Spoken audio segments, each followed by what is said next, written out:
La vente des Girondins, Nico, oui. Écoute, je pense que tout simplement, voilà, il y a des pros, enfin, il y a beaucoup de d'anti d'Agrosa. Ce que je peux comprendre, parce qu'au final, le changement fait peur. Je crois que c'était De Taverneau qui a dit, rappelez-vous comment on a été accueillis en 99. C'est vrai. Au final, le changement fait peur. Moi, je pense au final qu'il faut privilégier le dialogue. Il faut une rencontre en fait avec les ultras dans un premier temps également, parce qu'aujourd'hui c'est les ultras qui mènent un petit peu la danse contre justement cette reprise de d'Agrosa. Donc un dialogue et que d'Agrosa au final pose les cartes sur la table tout simplement. Moi je suis pas contre un changement car franchement je suis pas un grand fan de M6. Je pense que les Américains en fait peuvent apporter sur un point essentiellement, c'est-à-dire apporter une vraie structure professionnelle au club avec des gens à leur place, avoir un vrai directeur sportif, avoir une vraie cellule de recrutement, des gens qui sont compétents. Ils veulent faire de l'argent, donc je pense qu'à ce niveau-là, effectivement, ça peut être un point positif.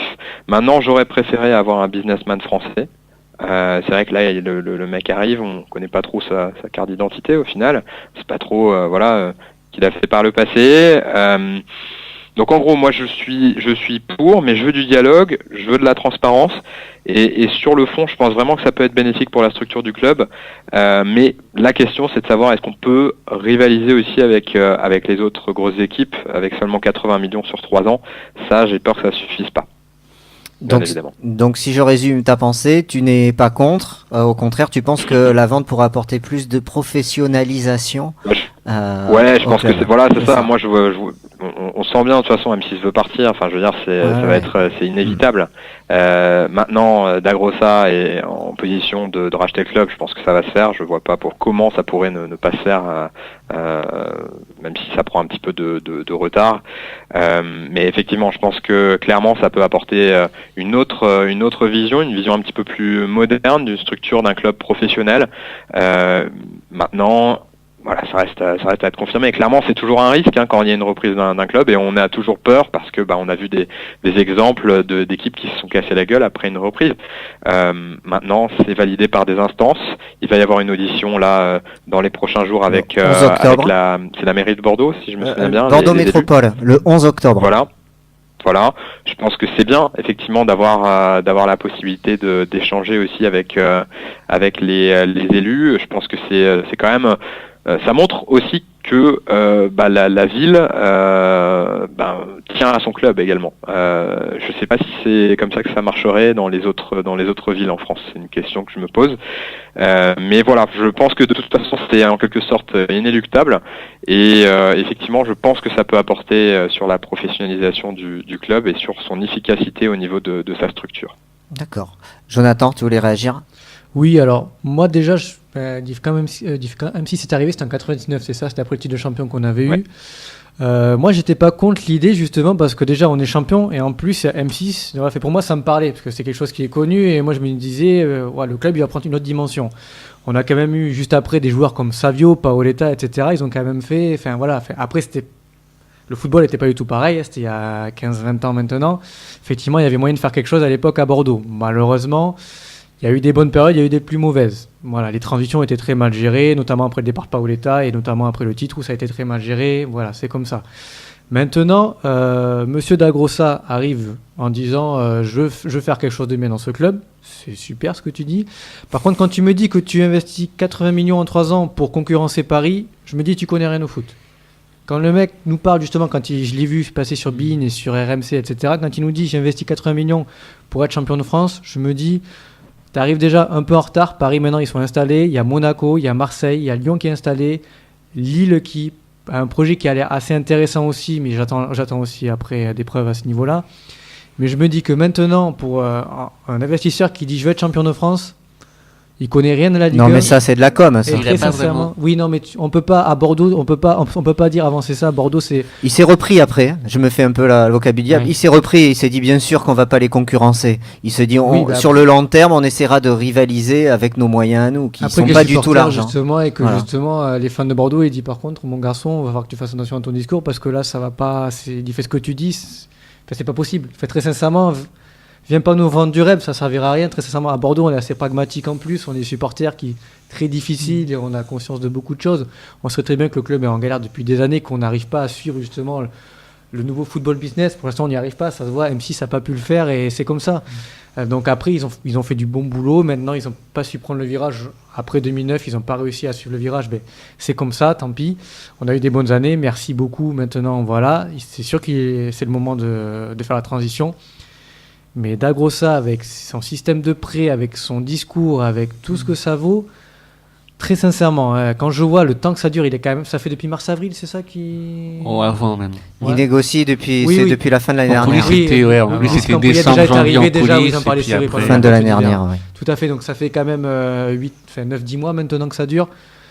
Pour que ça dure autant de temps, c'est qu'il y a quand même pas mal de choses, je pense, qui posent problème et qui posent question pour M6 et pour la mairie de Bordeaux, très sincèrement. L'histoire du stade qui devait être acheté, qui n'a pas été fait, etc. Enfin, voilà. Enfin, très sincèrement, moi, je ne suis pas serein du tout. Des délais incompressibles. De culture. Tabernos avec M6, c'est la vieille école, c'est le vieux business, qui marche très bien. Hein. M6, c'est un très bon résultat. M6, la chaîne de télévision, pas les Girondins. Et Dagrosa, c'est un ambitieux, ça fait 28 ans qu'il est dans le game, c'est à l'américaine, tu vois. Et je pense qu'il y a un problème de culture, il y a quand même aussi un peu de génération entre ces deux parties, fait que ça a du mal un peu à avancer, parce que les Américains veulent absolument aller au plus vite, ils se posent peut-être un peu moins de questions, parce qu'il y a peut-être un peu moins de problèmes pour eux, hein, que les Tavernos, c'est un peu plus frileux, il veut vraiment que les garanties soient là, il aimerait bien avoir un plan sur plusieurs années pour être sûr que c'est bon. Chose que les Américains ne voyaient pas pourquoi ils le feraient. C'est vraiment deux cultures, deux façons de faire qui sont extrêmement différentes. Et ce qui, pour moi, était le problème de la vente en ce moment, qui fait tout retarder. Maintenant, on y rajoute les vieux gros nounours de la mairie de Bordeaux. On les connaît, hein. JP, ça fait 30 ans qu'il est là. Plusieurs gars qui sont autour de lui, les adjoints, les élus, ça fait aussi des années qu'ils sont là. C'est des mecs qui sont très frileux, qui n'aiment pas trop se mouiller. Donc, il y a vraiment deux cultures qui s'opposent. Disait Manu, on ne peut pas reprocher non plus aux politiques de bien regarder avant l'achat du club. On ne va pas leur dire non plus, allez-y, donnez votre accord, donnez les Girondins comme ça. Après, on leur reprochera. Tu vois ce que veut dire Manu? Donc, qu'ils fassent bien attention à ça, qu'il y ait des votes qui soient peut-être reportés pour avoir plus de précision, plus d'éclaircissement de la part des Américains. Moi, je trouve ça bien. Je trouve que c'est bon pour tout le monde. Et donc, on aura plus d'infos peut-être par rapport à ça. Et au moins des politiques qui font attention au club. Moi, je trouve ça plutôt bien de leur part. Je veux dire, s'il y a autant d'opposition aujourd'hui, c'est parce qu'il y a eu les actions des ultramarines. Je pense que si elles n'avaient pas eu lieu, on n'en serait pas là aujourd'hui. Pas sûr. Oui, mais voilà. Je suis d'accord avec toi, Nico. Voilà. Donc ils ont eu du poids et on doit prendre en compte le poids qu'ils ont. Heureusement que les ultras ont du poids quand même sur cette histoire-là. Je dis pas que c'est bien ou c'est mauvais, mais ils en ont, c'est un fait. Oui. Donc, et on doit le prendre en compte, et je pense que s'il veut racheter les Girondins de Bordeaux, il n'a pas d'autre choix que d'aller leur parler. Après, il y a un problème de culture aussi, mais il va falloir qu'ils se parlent. Après, salut Hugo. Salut Nico, salut à tous. Bienvenue à toi. Tu vois, le débat est animé sur. Ouais. C'est ce qui est intéressant, hein, différents points de vue qui s'échangent. Quel est le tien sur la vente des Girondins? Est-ce que toi, tu penses que la vente, elle peut capoter? Non, je pense qu'elle est à un stade trop avancé pour qu'elle capote.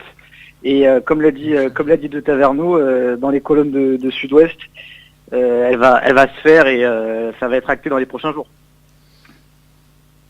D'accord. Donc tu penses qu'il n'y a pas de risque que ça se fasse. Et toi, en tant que supporter des Girondins, comment quel est ton sentiment sur ça, sur cette vente possible? On a quand même peu d'informations sur le projet en lui-même et sur les intentions des Américains. Moi, j'attends une prise de position claire de leur part, pas comme celle qu'ils avaient fait sur tous les plateaux télé. Il y a une semaine ou deux, et j'attends la conférence de presse d'officialisation et qui communiquent très clairement leur ambition. Pour l'instant, on peut pas juger encore le projet, c'est trop tôt. C'est trop tôt. Bon, ce qu'on sait, je redonne le contexte. Ce qu'on sait, c'est qu'il veut développer tout ce qui est billetterie, merchandising, partenariat, marketing. Et il a déclaré récemment dans Le Parisien, c'était vendredi dernier, il a fait une interview où le journaliste lui demande s'il veut faire du trading de joueurs. Il dit non, notre modèle n'est pas basé sur le trading de joueurs.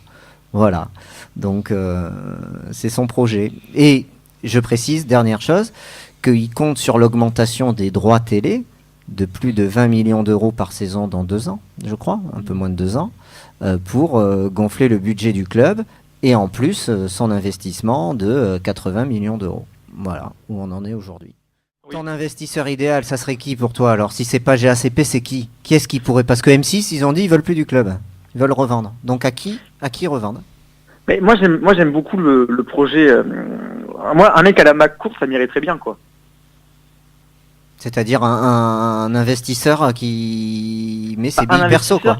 Qui confie en fait les rênes de son club à un président qui est français déjà, et puis même qui installe un directeur sportif qui connaît le football comme les Zubizarreta et qui affiche clairement ses ambitions, parce que pour l'instant le projet marseillais, il est quand même très très solide. Et honnêtement, si on pouvait avoir des joueurs à Bordeaux comme Gustavo, Strootman ou des Thauvin, ça serait le top. Après, on a eu peur au début pour Marseille. Peur pour alors, t'as dit quelque chose, Hugo, qu'il installe un président, on va parler des hommes, parce que ça c'est important dans le projet d'Agrosa. Il veut un président français et il veut un directeur sportif qui connaisse le foot et qui est déjà en place. Qui a son réseau. Qui a son réseau. Enfin, qu'il soit français, pour la espagnol, culture. Anglais, si connaît le football et le championnat français, ça me dérange pas du tout. Ouais, mais c'est pour la culture. Hein. Et pour qu'il soit. J'aurais toujours un peu de mal avec cet argument, mais bon. Ouais, bon, ça fait un peu xénophobe, c'est ça. oui, non, mais je comprends. Hein. Donc. Non, ou quelqu'un qui connaît le football français. Oui. Manu, très bien, d'accord. Très bien. Oui, mais ils veulent. Non, mais je crois qu'ils l'ont dit dans les médias. Ils veulent un Français, hein, une personnalité française. Là où Manu a raison, c'est sur la nationalité française, voilà. Ça me dérange. Moi, qu'on me dise, c'est un gars qui a de l'expérience, qui connaît très bien le championnat français extérieur. Ok. Hugo, pour conclure, qu'est-ce que tu souhaites nous dire sur la vente donc du club?